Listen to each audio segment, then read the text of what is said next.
Welcome to Inspiring the Next Generation. And like I said, the ladies are here to answer all your questions. And don't feel like the questions should come only from the older ones. We can even start with you to understand the purpose of this meeting. But now we're going to the what. What are the challenges? What are you going through?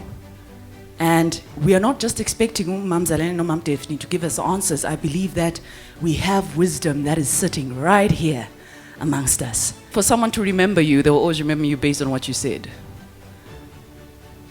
And I believe that there are things that we're going through as a generation.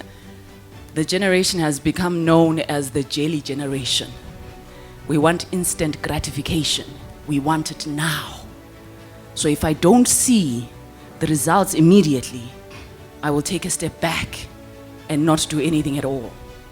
So knowing the distinction between when to walk away and when to hold on, because you understand that there's a certain level of learning and growth that comes out of you being there, even if the environment is not so good. So to you, Mam Zanele. But sitting here to the Black Management Forum, I'd want to say, it says you want to develop managerial skills. From what I got is that it's like the past. Now you are going for ownership for yourself. Basically, our parents give us a standard that if you don't do this, or if you don't listen to the teachers, or if you don't do the work that you're supposed to do, you're gonna end up like these homeless people. And obviously, we don't want that as teenagers. The biggest challenge, Zanele, the politicizing school has really killed the spirit of a school. We've got SGBs, they've got power, those people. They decide on behalf of the parents what is good, and it's usually these SG people are comrades. Comrades, yes. We've tried a number of initiatives in Bedfordview, trying to partner public schools with private school to use the facilities, but the SGBs will say no.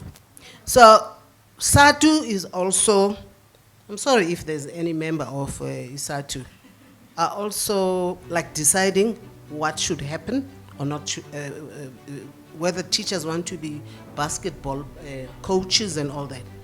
And they forget that our schools don't have the resources. I was a teacher myself. How have you been dealing with challenges? Because that's the first question there.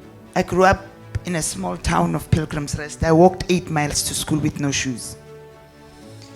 My father abandoned us with my mother with a standard 3 education to look after us and stayed in Joburg. And we struggled. When I share with my children, I'll tell them that because my mother never went to school, I was always my family's poor cousin. What that, I mean, I grew up being sent from one aunt to the other. Those that were nurses will be sent there because you are clever so that they can look after you. You end up feeding their pigs. And let me give you a perspective of that. I grew up in Sabi, Pilgrim's Rest, and Graskop, where you guys go to see the beauty and admire the beauty of nature.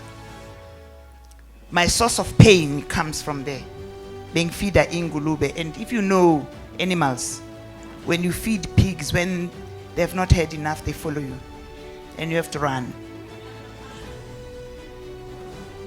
And those struggles actually helped me when I was at primary school, because I won all the running competitions.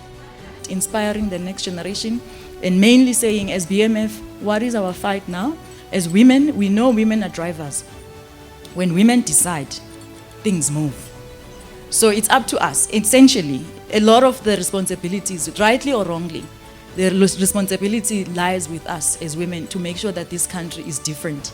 From where I'm seated, I think it's time for us to be building industries. We don't want to be included. Let's build our own. Let's create a different future.